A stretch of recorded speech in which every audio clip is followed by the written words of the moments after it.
دور بیٹھے شخص پر دم کر سکتے ہیں؟ کیا کسی غیر حاضر شخص پر دور سے دم کیا جا سکتا ہے؟ ثاقب صاحب انڈیا سے، الو بنانے کے لیے کیا جا سکتا ہے، اور عامل لوگ آج کل بنا رہے ہیں، ٹیلی فون پہ دم ہو رہا ہے۔ میں دبئی کے ایئرپورٹ پہ بیٹھا ہوا تھا، ایک عامل میرے ساتھ بیٹھا ہوا، اس نے فون کیا تو فون کیا، یہیں کے عامل تھے، عربوں کا علاج کرنے جا رہے تھے، عربوں کو بھی انہوں نے بڑا الو بنایا ہوا ہے۔ تو سعودی عرب میں تو ان چیزوں پر پابندی ہے، فوراً گرفتار کر لیتے ہیں، یہاں سے مال ایکسپورٹ ہوتا ہے، وہاں جا کے نا ان کو جن چڑیل بھوت کے نام پہ عجیب عجیب ڈرامے کر رہے ہوتے ہیں یہ لوگ۔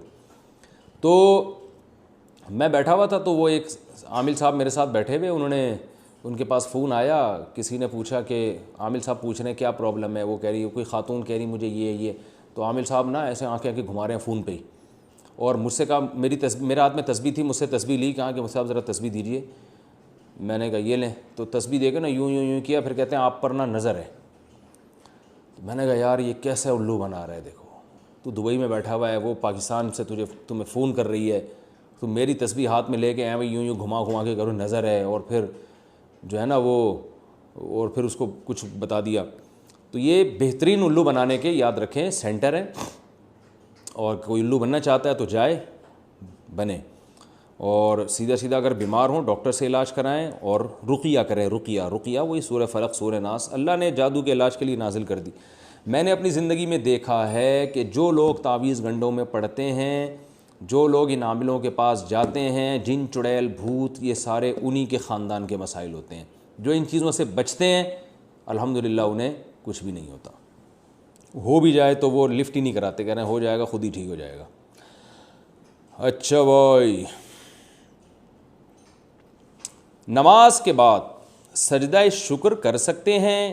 محمد سہیل ڈیرہ اسماعیل خان سے، نہیں کر سکتے، فقہا نے مکروہ لکھا ہے، کیونکہ اگر یہ عمل رائج ہو گیا تو لوگ اس کو بھی نماز کا حصہ ہی سمجھیں گے۔ نمازوں کے بعد کوئی بھی ایسا عمل جو قرآن و سنت سے ثابت نہ ہو اور لوگ اس کو نماز کا حصہ سمجھنا شروع کر دیں یا نماز کی تکمیل سمجھنا شروع کر دیں تو یہ عمل غلط ہے۔ کورونا وائرس سے بچنے کے لیے آب زمزم پینا، ارسلان اعوان، سنا ہے کہ آب زمزم جس نیت سے پیا جائے وہی چیز حاصل ہوتی ہے۔ کیا ہم کو کورونا وائرس سے بچنے کی نیت سے پی سکتے ہیں؟ کیا ہم آب زمزم کو نیز آب زمزم؟ اچھا بھائی، یہ انہوں نے جو پوچھا ہے، آب زمزم کھڑے ہو کر پینا چاہیے، بیٹھ کے پینا چاہیے، جیسے پانی پینے کا طریقہ ہے۔ باقی جو آپ نے پوچھا ہے کہ کورونا کی بیماری سے آب زمزم میں شفا ہے، آب زمزم سے ہر بیماری میں شفا ہے، اور حدیث میں آتا ہے جس نیت سے پیا جائے وہی چیز حاصل ہوتی ہے۔ تو اگر کوئی شفا کی نیت سے آب زمزم پیتا ہے تو انشاءاللہ اللہ سے امید ہے فائدہ ہوگا۔ لیکن حدیث میں جو یہ چیزیں آتی ہیں نا کہ فلاں چیز میں شفا ہے، فلاں چیز میں شفا ہے، اس کا مطلب یہ نہیں ہوتا کہ وہ ظاہر پر نہیں ہے حدیثیں۔ جیسے قرآن میں آتا ہے شہد میں شفا ہے، لیکن آپ شوگر کے مریض کو شہد پلائیں گے تو وہ تو اور مرے گا۔ تو حدیث کے الفاظ میں عموم ہوتا ہے، مگر اس میں خود بخود کچھ تفصیلات ہوتی ہیں۔ شفا ہے یعنی بیسیکلی یہ چیز شفا کے لیے بنی ہے۔ اب کون سی چیز کس کو کس وقت فائدہ دے گی، یہ کام ڈاکٹروں کا ہے، طبیبوں کا ہے، حکیموں کا ہے، جو ماہر حکیم ہے وہ بتائیں گے۔ یہی وجہ ہے کہ ایسا نہیں ہے، جیسے دیکھیں نبی صلی اللہ علیہ وسلم نے فرمایا کہ کلونجی میں موت کے سوا ہر بیماری کی شفا ہے۔ تو کیا اس کا یہ مطلب تھا کہ صحابہ نے اس کا یہ مطلب تھوڑی لیا کہ اب ہمیں نہ کسی ڈاکٹر کی ضرورت نہ کسی حکیم کی ضرورت، جب بھی دنیا میں جو بھی بیماری ہوگی ہم کلونجی کھائیں گے؟ ایسا نہیں ہے، خود نبی نے بھی ایسا نہیں کیا کہ ہر بیماری میں آپ صلی اللہ علیہ وسلم نے صرف کلونجی ہی کھائی ہو۔ تو اور پھر صحابہ کی حکومتیں دنیا میں قائم ہوئیں، باقاعدہ طبیب وجود میں آئے، میڈیکل سائنس کی بنیادیں رکھی گئیں، دوسری قوموں سے فائدہ اٹھایا گیا۔ تو اس میں یہ نہیں تھا کہ بس اب چونکہ کلونجی میں ہر بیماری کی شفا ہے تو لہذا اب ہر ایک کو ہر موقع پہ کلونجی ہی دینی ہے۔ بھائی شفا ہے، کتنی مقدار میں کھانے میں ہے، کس ٹائم پہ کھانے میں ہے، اور کس طریقے سے کھانے میں، یہ ایک بڑا تفصیلی موضوع ہے۔ تو اسی طرح یہ جو سنا مکی کا آپ نے سنا ہوگا کہ جی کورونا سے وہ لوگ قسمیں اٹھا کے کہہ رہے ہیں کہ صبح اس کو یہ سنا مکی کھلاؤ اور رات تک شفا نہ ہو تو میں اتنے کروڑ روپے دوں گا۔ تو آپ جا کے ان سے کروڑوں روپے لیں گے، لوگوں کو بیوقوف بنا رہے ہیں، یہ حدیثوں کی غلط تشریح کر رہے ہیں۔ تو جیسے کلونجی میں ہر بیماری کی شفا ہے، تو اگر سنا مکی میں بھی حدیث میں آتا ہے تو اس کا یہ مطلب نہیں ہے جو مطلب لوگوں نے نکالا ہوا ہے۔ بھائی شہد میں ہر بیماری سے شفا ہے، لیکن آپ شوگر کے مریض کو 4 چمچے شہد پلا کے تو دیکھیں، وہ تو مر جائے گا فوراً، شوگر کا لیول اتنا ہائی ہوگا اس کا۔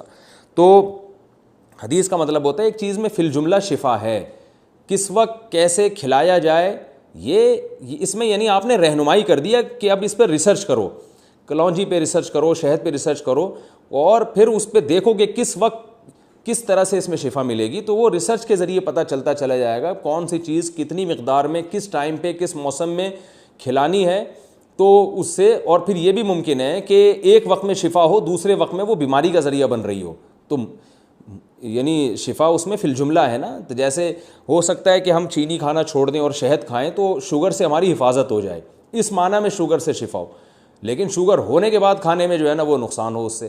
تو یہ جو احادیث ہے نا ان کا یہ مطلب جو آج کل لیا جا رہا ہے یہ کبھی بھی کسی نے نہیں لیا. تو اس لیے زمزم میں بھی شفا ہے. اب کتنی ہے کیسے ہے یہ اللہ ہی بہتر جانتا ہے. تو آپ زمزم پیا ضرور کریں، لیکن زمزم پی کے یہ اعتماد کر کے بیٹھ جانا کہ اب مجھے کورونا میں احتیاط کی ضرورت بھی نہیں ہے اور مجھے جو ہے کیا نام ہے جو ہے وہ بس مریض کو اب ڈاکٹر کے پاس لے جانے کی بھی ضرورت نہیں ہے، بس اب یہ زمزم سے ہی شفا ملے گی، یہ ٹھیک نہیں ہے.